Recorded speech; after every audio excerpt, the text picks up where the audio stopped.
Hello मेरे प्यारे बच्चों, आशा करता हूँ आप लोग सब बढ़िया होंगे। तो इस वीडियो में हम लोग क्लास 9 फिजिक्स कंसाइंस फिजिक्स से बड़ा ही इंटरेस्टिंग टॉपिक देखने वाले हैं, हीट एंड एनर्जी। चलिए तो बिना टाइम वेस्ट के स्टार्ट करते हैं। सिंपल सा क्वेश्चन है कि भैया हीट किसे कहते हैं। तो एकदम सिंपल सा आंसर है जो कि एक लेमैन को भी पता होगा, किसी को भी पता होगा कि भैया heat is a form of energy. Energy is a capacity of a body to do work. और एनर्जी डिफरेंट डिफरेंट टाइप के हम लोग एनर्जी पढ़ चुके हैं। Sound energy, light energy, electric energy, kinetic energy, potential energy. तो heat भी एक प्रकार का एनर्जी ही है जो प्रोड्यूस कब होता है, अगर आप कोई काम करो। For example when you are rubbing your palm, when you are rubbing your palm, क्या होता है कि आप अगर अपने पाम को थोड़ा सा रब करो और चेहरे पे लगाओ तो आपको लगेगा कि हीटेड अप हो गया।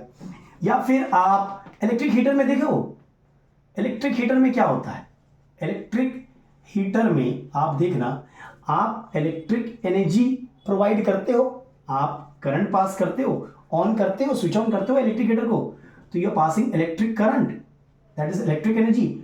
वहां से आपको वो पूरा रेड हॉट हो जाता है और हीट प्रोड्यूस होता है। आपको क्या बनता है, हीट एनर्जी प्रोड्यूस होता है।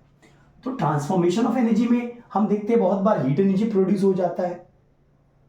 ठीक है, तो heat is a form of energy. एकदम सिंपल वर्ड में देखिए, कोई भी ऑब्जेक्ट जो है, कोई भी ऑब्जेक्ट जो है वो क्या चीज का बना हुआ है, वो मॉलिक्यूल्स का बना हुआ है, वो मॉलिक्यूल्स का बना हुआ है। और ये जो मॉलिक्यूल्स होते हैं वो रैंडम मोशन में है कि नहीं, दे इन रैंडम मोशन। भैया मोशन, रैंडम मोशन कब करेगा, जब उसके पास एनर्जी होगा। And the molecules are attracted to each other by intermolecular force of attraction. Intermolecular force of attraction, ये कोई भी ऑब्जेक्ट ले लीजिए आप, मॉलिक्यूल्स का बना हुआ है, उनके मॉलिक्यूल्स रैंडम मोशन में है। रैंडम मोशन, काइनेटिक एनर्जी होना ही चाहिए भैया, इंटरमॉलिक्यूलर फोर्स होता है वहां पे।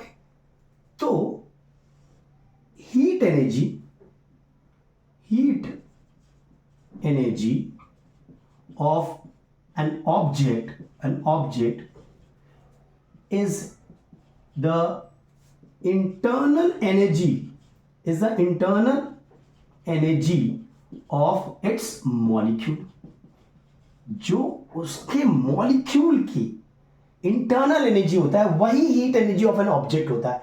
आप बोलोगे sir internal energy of molecules क्या होता है, तो देखिए इंटरनल एनर्जी ऑफ मॉलिक्यूल से मैं बोलने चाह रहा हूं मोशन में है ना, मॉलिक्यूल्स मूव कर रहे हैं मतलब काइनेटिक एनर्जी होगा उसमें, है कि नहीं। मॉलिक्यूलर मोशन कर रहा है तो काइनेटिक एनर्जी होगा, due to intermolecular force of attraction एक पोटेंशियल एनर्जी होगा। इसी के सम को हम लोग internal energy of its molecule कहते हैं, समझ गए। और वही heat energy of an object होता है। देखिए आप अगर दो ऑब्जेक्ट को ले लीजिए, सपोज ये ऑब्जेक्ट ए है, ये ऑब्जेक्ट बी है, ये ऑब्जेक्ट ए है, this is suppose at higher temperature, this is at a lower temperature. मतलब ये हॉट बॉडी है और ये कोल्ड बॉडी है। हॉट बॉडी का मतलब है इसका इंटरनल एनर्जी जो है, इसका इंटरनल एनर्जी ज्यादा होगा। कोल्ड बॉडी का मतलब है इसका इंटरनल एनर्जी कम होगा। ठीक है, और जब इन दो बॉडी को हम कांटेक्ट में लाएंगे, जब हम इस दो बॉडी को ए और बी को कांटेक्ट में लाएंगे तो क्या होगा, हीट एनर्जी ना body at higher temperature to body at lower temperature में फ्लो होगा। तो ये जो है ये कूल डाउन हो जाएगा और ये जो बॉडी था आपका वो वार्म हो जाएगा। और हीट एनर्जी जो है वो ए से बी पे फ्लो करेगा। तो ए का इंटरनल एनर्जी कम होता जाएगा, बी का जो हीट एनर्जी ले रहा है उसका इंटरनल एनर्जी बढ़ता रहेगा। समझ रहे हो? जैसे कि अगर हम किसी हॉट ऑब्जेक्ट को छूते हैं तो हमें गर्म महसूस होता है, क्योंकि क्या हो रहा है, उस बॉडी से हीट हमारे बॉडी में फ्लो हो रहा है। सिमिलरली अगर आप एक आइस के टुकड़े को पकड़ लो तो आपको ठंडा महसूस होता है। क्यों? क्योंकि आपकी बॉडी से हीट एनर्जी उस बॉडी में फ्लो हो रहा है, आइस में फ्लो हो रहा है, वो वार्म अप होगा, वो पिघल जाएगा, क्योंकि इन्वायरमेंट से भी वो हीट एनर्जी लेता है। तो समझे एनर्जी क्या है? एनर्जी समझे हीट क्या है? Heat is a form of energy. इसमें ऐड कर सकते हैं that is transferred from a body at higher temperature to a body at lower temperature when in contact. तो अगर दो बॉडी को आप कांटेक्ट में रखोगे जिनके टेम्परेचर सेम नहीं है, तो ऐसा देखा गया है कि heat from one body will flow to another body. Am I clear with this? चलिए अब इसके यूनिट के बारे में बात कर लेते हैं। I just rub off all this, क्योंकि ये एक टाइप का एनर्जी है, तो हमने पढ़ा है एनर्जी के यूनिट के बारे में, तो वी शैल डिस्कस दैट। देखिए एसआई यूनिट हीट एनर्जी का, क्योंकि फॉर्म ऑफ एनर्जी है, जूल होता है, ठीक है, जिसे हम कैपिटल जे से डिनोट करते हैं, और सीजीएस यूनिट होता है अर्ग। और इन दोनों में रिलेशन है कि 1 joule is 10 to the power 7 अर्ग। ये रिलेशन याद रखिएगा, सम्स के दौरान काम आता है आपको, ठीक है। अच्छा, और भी यूनिट है, ये तो दो यूनिट है, एक है कैलोरी, ठीक है, और किलो कैलोरी। अच्छा, कैलोरी क्या होता है, 1 कैलोरी क्या होता है? सपोज देखिए, हालांकि ये डेफिनेशन नहीं होगा बुक में, ये 10 में, ठीक है, तो लेकिन देख लो कि सपोज आपके पास 1 ग्राम वाटर है, मान लेते हैं वो 14.5 डिग्री सेल्सियस में है, उसको उसके टेम्परेचर को आपको 15.5 डिग्री सेंटीग्रेड करना है, मतलब 1 डिग्री का राइज करना है टेम्परेचर। तो आपको एक सर्टेन क्वांटिटी ऑफ हीट देना पड़ेगा, उसी को 1 कैलोरी ऑफ हीट देते हैं। The amount of heat energy required to raise the temperature of 1 gram of water from 14.5 degree to 15.5 degree is known as 1 calorie. Clear है? इसी तरह किलो कैलोरी क्या होगा? बस 1 ग्राम की जगह आप 1 केजी कर दो, 1000 ग्राम कर दो। समझ रहे हो? तो the amount of heat energy required to raise the temperature of 1 kg of water from 14.5 degree Celsius to 15.5 degree Celsius is known as 1 kilo calorie. और 1 kilo calorie is equal to definitely 1000 calorie, ठीक है। और हमारा calorie और joule में भी एक relation है, ठीक है। 1 calorie is equal to 4.186 joule, ठीक है, ये एग्जैक्ट है, लेकिन हम लोग इसको 4.2 जूल भी लिखते हैं, ठीक है। तो ये हो गया हमारा unit, SI unit, CGS unit, other unit, ठीक है। तो ये हमारा हीट आपको समझ में आ गया होगा कि भैया heat is a form of energy, और कुछ नहीं है। टेम्परेचर देखते क्या है, चलिए टेम्परेचर समझते हैं। टेम्परेचर किसे कहते हैं?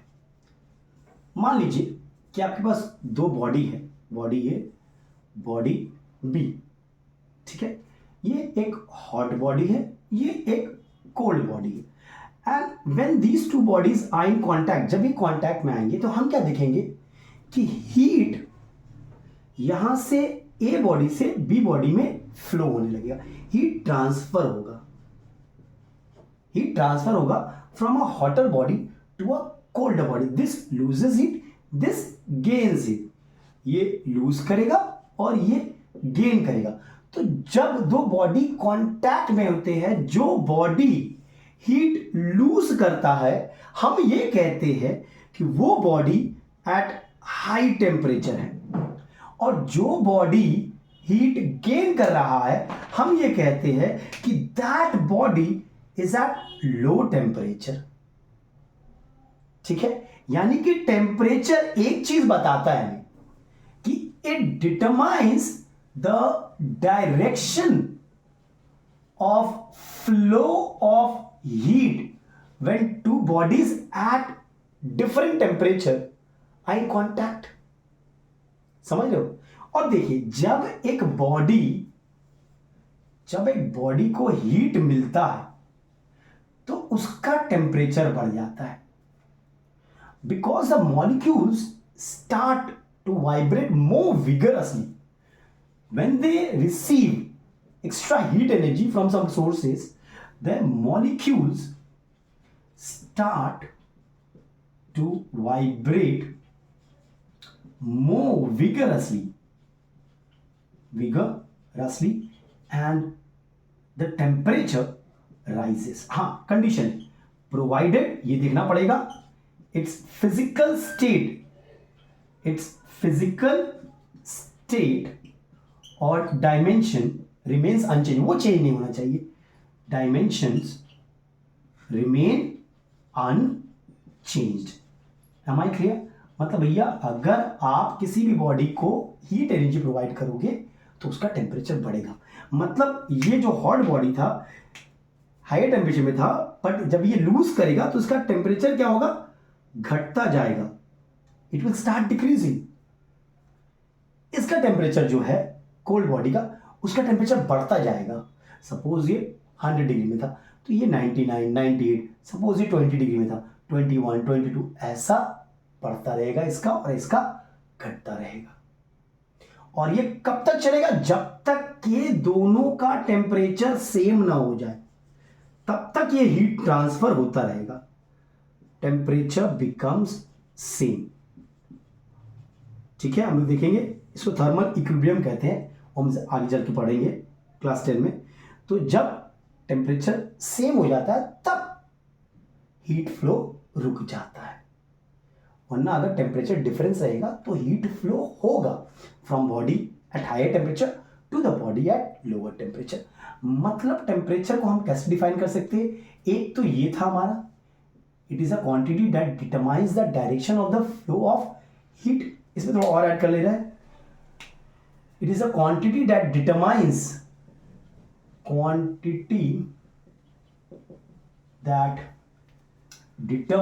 the thermal state, determines the thermal state of a body, जिसे हम कहते हैं, बचपन में पढ़ते थे ना क्लास 7 में, temperature is the measure of degree of hotness और कोल्डनेस ऑफ अ बॉडी। वही तो है, it is a quantity that determines the thermal state, कितना गर्म है वो, कितना ठंडा है वो, वही हमको टेम्परेचर बताता है। अगर किसी बॉडी का हम देखते हैं कि टेम्परेचर भैया 1000 डिग्री सेंटीग्रेड, मतलब बहुत गर्म होगा, छूना भी मत। किसी का देखेंगे 0 डिग्री है, बर्फ का, ठंडा होगा वो, समझ लो। तो it determines the thermal state, indicates the thermal state, the degree of hotness or coldness of a body, and it gives the direction of flow of heat when two bodies at different temperature are in contact। Clear है temperature क्या होता है? ठीक है। अच्छा, एक और चीज देख लीजिए कि अगर दो बॉडी है, सपोज ए और बी, और दोनों का टेम्परेचर सेम है, दोनों का टेम्परेचर सेम है, इसका ये मतलब नहीं है कि दोनों का हीट एनर्जी भी सेम है, इसका कतई ये मतलब नहीं है। ठीक है, कि दोनों का हीट एनर्जी भी सेम हो, ऐसा नहीं है। टेम्परेचर ही सिर्फ वो क्वांटिटी नहीं है जो amount of heat energy body में कितना वो डिटरमाइन करेगा। There are other factors which tells us कि कितना हीट एनर्जी बॉडी में है। Mass, nature of the object, temperature is one of the factor, nature of the object, ठीक है। और टेम्परेचर भी एक फैक्टर है जो डिटरमाइन करता है कि बॉडी में हीट कंटेंट कितना है। टेम्परेचर सेम है दो बॉडी का, तो ये मत समझिएगा कि दोनों में हीट सेम ही होगा, नहीं भाई, अलग होता है। एक एग्जांपल देखो, आप अगर वाटर है, ठीक है, और वाटर ले लो और कॉपर ले लो, अगर वाटर के टेम्परेचर को 1 डिग्री बढ़ाना है आपको तो बहुत ज़्यादा हीट लगता है, लेकिन अगर आपकी कॉपर वायर है सपोज, उसका अगर 1 डिग्री राइज करना है आपको तो उतना हीट नहीं लगता है। मैं ये कहना चाह रहा हूं कि हीट कंटेंट जो है वो हम टेम्परेचर से सिर्फ डिटरमाइन नहीं कर सकते। दोनों ही केस में, वाटर और कॉपर के केस में, मैं बोलना चाह रहा हूं कि टेम्परेचर 1 ही डिग्री राइज हो रहा है, लेकिन जितना हीट वाटर को देना पड़ेगा आपको वाटर को ज्यादा हीट देना पड़ेगा for 1 degree rise, for 1 degree rise in temperature, और कॉपर को आपको कम देना पड़ेगा। समझ रहे हो? तो heat content of a body cannot be only determined by temperature, there are other factors also, पढ़ेंगे हम लोग आगे। There is mass, there is nature of the object, there is temperature also, ठीक है। तो ये तो बड़ा इजी था। चलिए अब इसके यूनिट को डिस्कस कर लेते हैं हम लोग, ठीक है। बेसिकली 3 टाइप के यूनिट होते हैं। पहले तो SI unit, just a second, या अब देखिए यूनिट को डिस्कस कर लेते हैं। इसके यूनिट, तो एसआई यूनिट इसका केल्विन होता है, ठीक है, जिसे हम के से डिनोट करते हैं। अदर यूनिट भी है। अदर यूनिट क्या है भैया? अदर यूनिट है आपका डिग्री सेल्सियस, डिग्री सेल्सियस, ठीक है, और डिग्री फ़ारेनहाइट, डिग्री फ़ारेनहाइट, ठीक है। तो ये 3 कॉमनली यूज्ड यूनिट है। अब रिलेशन देख लेते हैं। पहला तो केल्विन और डिग्री सेल्सियस में रिलेशन क्या है भाई कि टी केल्विन जो होता है, पहला रिलेशन क्या है, वो 273 प्लस टी डिग्री सेल्सियस होता है। ये आपका पहला रिलेशन है। मैं क्या कहना चाह रहा हूं कि सपोज टेम्परेचर आपका दिया हुआ है 20 डिग्री सेल्सियस, तो अगर इसे आपको केल्विन में करना है तो क्या करना, सिर्फ 273 ऐड कर देना, ठीक है। तो ये हो गया 293 केल्विन, और केल्विन से डिग्री सेल्सियस में कैसे जाएंगे, माइनस कर देंगे। देख लो फिर से, 293 minus 273 that is 20 degree Celsius. तो आपको अगर डिग्री सेल्सियस से केल्विन में जाना है भाई तो प्लस 273 कर दो, केल्विन से डिग्री सेल्सियस में जाना है तो आप माइनस 273 कर दो। अच्छा, डिग्री सेल्सियस और फ़ारेनहाइट में भी रिलेशन है, लिख दे रहा हूं मैं, ठीक है, कि C minus 5 is equal to F minus 32/9, यानी कि C is the temperature in Celsius scale, F is the temperature in Fahrenheit scale. ये रिलेशन है, ये आपका नंबर 1 रिलेशन है, ये ना आपका नंबर 2 रिलेशन है। चलो अब केल्विन स्केल में देखेंगे हम लोग, बड़ा ही प्यारा स्केल है ये, इसे हम लोगों ने डिटेल में डिस्कस किया है, केमिस्ट्री में गैसेस लॉ में बहुत बढ़िया से डिस्कस किया है, देख लेना, बिकॉज एक पूरा चैप्टर था गैस लॉ में, ठीक है। तो केल्विन स्केल में ना आपका पॉजिटिव होता है, हमेशा जो वैल्यूज होते हैं वो पॉजिटिव होते हैं, क्योंकि हमने देखा है कि जीरो केल्विन जो कि एब्सोल्यूट जीरो कहलाता है, यहां पे the pressure and volume of a gas becomes zero, यानी कि molecular motion ceases, molecular motion ceases, देखो सीजेस बंद हो जाता है, पता नहीं सीजेस का स्पेलिंग करेक्ट है या नहीं, देख लेना, सीजेस मतलब रुक जाता है, देखिए थियोरेटिकली ये पॉसिबल है कि भैया किसी भी गैस का वॉल्यूम जीरो हो जाए, प्रैक्टिकली ये पॉसिबल नहीं है, ठीक है। इसे हम लोग एब्सोल्यूट जीरो बोलते हैं, इसलिए सबसे कम यही है। तो इसके बाद तो पॉजिटिव होंगे, तो केल्विन स्केल में हम सिर्फ पॉजिटिव वैल्यूज देखते हैं। हमारे क्लियर, एब्सोल्यूट जीरो 0 केल्विन है, मतलब अगर आप डिग्री सेल्सियस में जाओगे, डिग्री सेल्सियस में कितना होगा, -273 डिग्री सेल्सियस, यही है आपका एब्सोल्यूट जीरो का वैल्यू। क्लियर है। चलिए अब इन तीनों स्केल का कंपैरिजन करते हैं हम लोग, ठीक है। Degree Celsius scale, kelvin scale और डिग्री फ़ारेनहाइट स्केल का कंपैरिजन करेंगे हम लोग। देखिए पहले करते हैं आइस पॉइंट, ठीक है। आइस पॉइंट डिग्री सेल्सियस में 0 डिग्री सेल्सियस होता है, okay, the melting point of ice.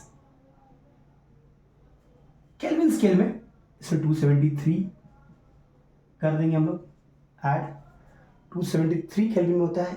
और डिग्री फ़ारेनहाइट स्केल में जो आइस पॉइंट होता है वो होता है 32 डिग्री फ़ारेनहाइट, ठीक है। ध्यान से देखिएगा। अब हम बात करते हैं स्टीम पॉइंट, बॉइलिंग पॉइंट, ठीक है। स्टीम पॉइंट, स्टीम पॉइंट, अब हमें पता है वाटर स्टार्ट्स बॉइलिंग, उसका स्टेट चेंज होने लगता है from water to vapour at 100 degree Celsius, जो कि केल्विन स्केल में होगा 373 केल्विन, और डिग्री फ़ारेनहाइट में 212 डिग्री फ़ारेनहाइट में होता है। एक चीज देखो, यहां पे कितने डिविजन्स है, यहां पे 100 डिविजन्स है। जब हम आइस पॉइंट से स्टीम पॉइंट गए, ठीक है, मेल्टिंग पॉइंट से आप स्टीम पॉइंट तक गए हो, बॉइलिंग पॉइंट तक, तो 100 डिग्री चेंज हुआ है। There are 100 divisions, there are 100 divisions. आप केल्विन में भी देखो, केल्विन स्केल में भी देखो, 273 से 373 गया है, यहां पर भी 100 डिवीजन है। मतलब केल्विन स्केल का 1 डिवीजन और सेल्सियस स्केल का 1 डिवीजन, दोनों का वैल्यू सेम होगा, ये सुनो। लेकिन अगर ध्यान से यहां देखोगे डिग्री फ़ारेनहाइट में, यहां पे चेंज क्या है, यहां पे 180 डिविजन है बॉस, ये सुनो। मतलब 1 degree in Celsius scale is equal to 1 degree in Kelvin scale, but it is not equal to 1 degree in Fahrenheit scale. Why? Why? Just check it out. देखिएगा ध्यान से, आप ले लीजिए 100 division in Celsius scale, in Celsius scale is equal to 180 division in Fahrenheit scale. तो 1 division in Celsius scale is equal to 180 by 100 division in Fahrenheit scale, यानी कि 9/5 division, यानी कि 1 degree in Celsius scale will be equal to 9/5 degree Fahrenheit. मतलब अगर यहां पे degree Celsius, मतलब सेल्सियस स्केल में अगर 1 डिग्री का इंक्रीज हो रहा होगा तो वहां पे 1.8 डिग्री का इंक्रीज होगा फ़ारेनहाइट स्केल में। Am I clear? तो यही रिलेशन था बिटवीन ऑल द 3 स्केल्स। चलिए इस वीडियो में यही कर रखते हैं, नेक्स्ट वीडियो में इसके बाद वाले पोर्शंस को देखेंगे। Till then take care and be safe. और अगर वीडियो पसंद आया तो लाइक, शेयर और सब्सक्राइब जरूर करें।